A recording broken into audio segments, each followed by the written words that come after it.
Good afternoon students. मैं आपको teaching of Hindi के यूनिट 2 पढ़ाऊँगी बेटा। तो जो हमारे यूनिट 2 में 9 टॉपिक्स हैं, हम पहले टॉपिक से स्टार्ट करेंगे। हमारा जो आज का टॉपिक है वो है हिंदी शिक्षण में अधिगम संसाधन के बारे में। अधिगम संसाधन से क्या तात्पर्य है, इसका आज हम करेंगे मीनिंग कि हिंदी शिक्षण में अधिगम संसाधन से क्या तात्पर्य है। जो आज का युग है वो विज्ञान का युग माना गया। ये आप लोग भी जानते हैं कि जैसा आज का टाइम थोड़ा चल रहा है कोविड की वजह से, तो आज के टाइम में ज़्यादातर सारी जो चीज़ें हो रही हैं वो ऑनलाइन क्लासेस यानी कि इलेक्ट्रॉनिक बेसिस ही हैं। सब कुछ जो ऑनलाइन क्लासेस हैं, चाहे स्कूल्स हैं, चाहे कॉलेजेस हैं, चाहे कोई भी है, वो अपना सारा काम किसके बिजनेस था जो भी, वो सारा काम किसके थ्रू हो रहा था, ऑनलाइन के थ्रू।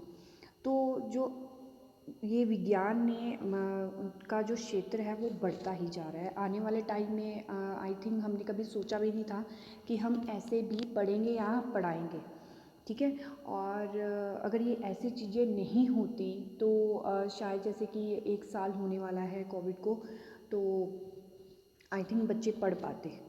तो जो विज्ञान ने ऐसी चीज़ें बनाई हैं आज, आज के युग को जो विज्ञान का युग कहा जा रहा है, विज्ञान का जो प्रभाव है प्रत्येक क्षेत्र में बढ़ता जा रहा है, चाहे वो स्कूल हो, कॉलेज हो, कोई भी फील्ड हो। तो उसमें हर चीज़ की जो ये विज्ञान की जो चीज़ें हैं वो अपना अपना जो पाँव है वो फैला रही है, ठीक है। शिक्षा के क्षेत्र में भी विज्ञान की जो देन है वो सराहनीय है। अगर हम शिक्षण अधिगम को जो है आज के टाइम में बहुत सरल और स्पष्ट और प्रभावशाली बनाने के लिए वैज्ञानिकों ने उपकरणों का प्रयोग किया है, ठीक है। अब जैसे आजकल स्मार्ट क्लासेस हो गई हैं। स्मार्ट क्लासेस का बहुत ज़्यादा फ़ायदा होने लग गया। क्लासेस में पहले बुक्स के थ्रू पढ़ाया जाता था, स्टोरीज़ को, चाहे कोई कविता हो या कुछ भी हो, तो उसको पढ़ के बताते होते थे, ठीक है।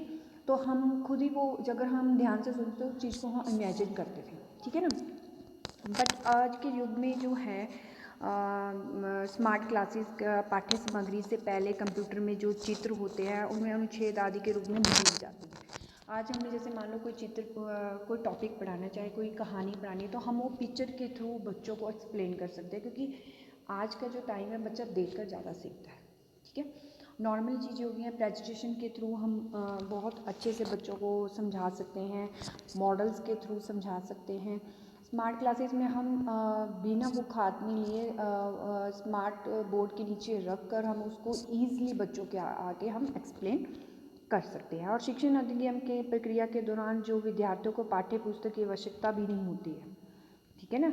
और क्योंकि जो पूरी पाठ्य सामग्री है वो आज के टाइम में कंप्यूटर्स पे, प्रोजेक्टर्स की सहायता से वो हम देख सकते हैं। और इस स्मार्ट स्क्रीन पर शिक्षक महत्वपूर्ण जो मेन पॉइंट्स होते हैं, टॉपिक्स होते हैं, उन्हें ही दर्शाते हैं। पूरा एक्सप्लेन करने के, एक्स्ट्रा पढ़ने की ज़रूरत नहीं है। उन्हीं मेन पॉइंट्स के थ्रू हम बच्चों को अपना पूरा टॉपिक समझा सकते हैं।